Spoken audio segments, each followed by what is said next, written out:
Adobe Premiere Pro has multiple workspaces for multiple purposes, and you're probably already familiar with this editing workspace. But if we switch over to the Color workspace, we've got quick access to useful tools like the Lumetri color panel and the Lumetri scopes, and the layout is focused on making our color adjustments. The first thing I'm going to do here is right-click on the Lumetri scopes panel, and I'm going to go to my presets, and I'm going to choose the Vector Scope YUV, the Parade RGB, and Waveform YC. I find this combination of the Vector Scope RGB Parade and YC Waveform to be a pretty good starting point for color adjustments. And this is a good moment to mention the difference between, I suppose, what you'd call color correction and color adjustment. Here, for example, I've got a shot, and I could maybe make a very simple temperature adjustment to this to make it look more interesting. You'll notice that with a lot of these controls in the Lumetri color panel, you can learn about what they do even if you're not that familiar with them, simply by dragging the slider from one extreme to the other. You can see pretty clearly what's going on here. It's common if you're shooting between interiors and exteriors to have the calibration on the camera wrong and have a little bit too much orange or a little bit too much blue in the shot. And that's just because tungsten lighting, which is common inside, has more of an orange hue. I kind of like this extreme orange look here, but maybe if I dial this in a little bit, I get something a bit more nuanced. Now, this is a color adjustment. I'm doing this for creative reasons. If we look over here at another shot, it's quite clear that there's a strong calibration issue with the camera. Now, your eye adjusts to images really, really fast. So within a couple of seconds or so of looking at this, you'll start to think perhaps that those shoes are, if not white, then white enough. But look what happens if I take this automated white balance eyedropper and click on the white of the shoes. Let's just click right here. And immediately you'll see that we've now got a much more natural looking scene, and also the temperature and tint controls have been adjusted in the Lumetri color panel. This is really helpful because, just as with a lot of automated adjustments you'll find in applications like Premiere Pro, it helps us to learn the kinds of adjustments we need to make to have this effect. So take a look at the changes that occur when you use these kinds of tools. I've got another instance of a part of this clip over here a little bit later in my sequence. I'm just going to right click here and I'm going to choose copy. And then I'm going to go to the other shot. I'm going to right click and I'm going to choose paste attributes. And I'm happy with all the settings here. I don't need to be too selective because no other adjustments have been made. So I'm going to click OK, and we've got the same adjustment. Now, of course, this works because it really is the same clip. You need to be a little bit careful about copying and pasting color adjustments when you're not sure that the media was shot in the same lighting conditions.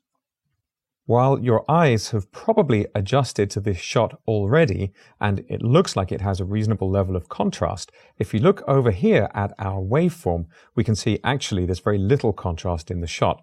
We've got pretty good shadows, but you can see we're not quite hitting our 0 point, so our blacks aren't really clean, and we're missing a lot of highlights, so we don't have that much dynamic range.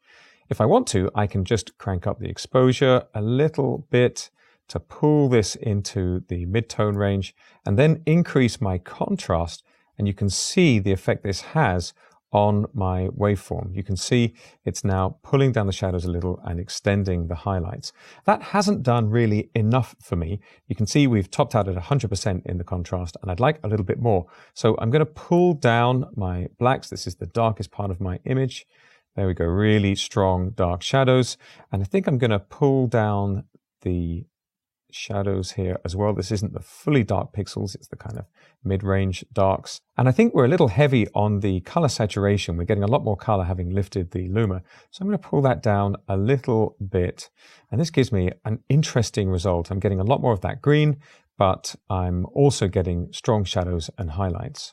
Because our eyes adjust so quickly to changes in our visual field, it's helpful to toggle effects like this off and on to see the before and after. So here, everything we've done is in the basic correction section of the Lumetri color panel. I'm just going to turn the correction off and back on again. You can see it really is a dramatic change. And with those white balance adjustments, the temperature in particular, we've brought in a lot more color information from a shot that was otherwise looking pretty monochrome. So I'm pretty happy with that result. We've got a lot of shots to choose from here, but I'd like to just start with this shot right here, just to see if we can give this a bit more of a filmic look. The first thing I'm going to do with this clip is increase the contrast a little, and you can see immediately this pulls out the foreground from the background.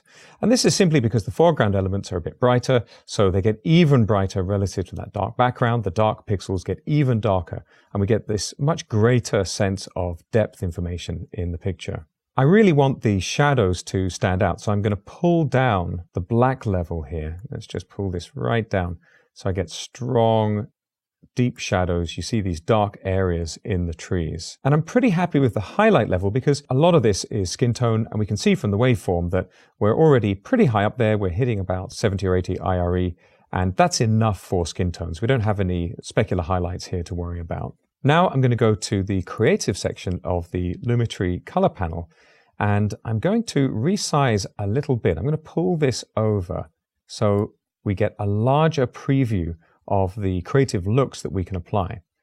We can toggle through each of these to see the result. You see here we're getting the name of the film stock type or the emulation at the bottom of the image, and choose something that really just adds a bit more texture and nuance. We can also click on the look menu right at the top, and I think what I'm going to go for is this one right here, SL Clean Kodak B. This just gives me nice rich greens. There's a little bit more red in there, makes them look a little bit more lifeful, but it's doing a good job of protecting the skin tones and the color on the jacket. Let me resize this panel again a little bit so we get that smaller thumbnail and I can see a bit more of the main image. And I want to make some adjustments here to the creative look that I've applied. So the first thing I'm going to do is reduce the intensity. I'm just going to pull this back a little bit so we don't have such a strong effect applied. Then I'm going to turn down the sharpen. I'm looking here to create something like a film look. And you'll notice that film stocks rarely have that really pin-sharp clarity that you get from video. I'm going to turn up the vibrance, which increases color saturation for non-skin tone pixels. Let's just pull this up a little. And I'm going to pull back the saturation overall. Let's just adjust that about here. This means that relative to the skin tones, my vibrance adjustment is giving me these strong, punchy colors, but the skin tones themselves don't look overworked. And as a whole, we're not getting a really intense, oversaturated image. Now, I'm pretty happy with this result, and I want to apply this to a lot of clips in the sequence. In fact, what I'd really like to do is apply this to everything. So I'm going to go to File, New, Adjustment Layer. The settings for the adjustment layer are taken from my current sequence, so that's okay. Here's my new adjustment layer, and I'm going to drag this, like any graphic, up onto the top of my sequence. I'm putting this in front of video 1 on video 2. I'll just resize a little, and I'm going to trim this out to cover my entire sequence. And the effect I want is around about, let me scroll over a little. Here we go. I can see from this icon that the clip has an effect on it.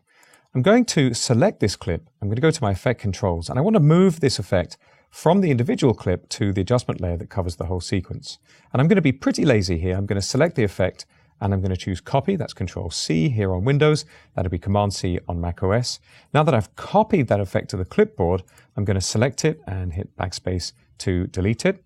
Now I'm going to select the adjustment layer, and I'm going to press Control V or Command V to paste. So now I've pasted that effect straight from the Effect Controls panel onto a new clip. And now let's just zoom out a little so we can see the whole sequence.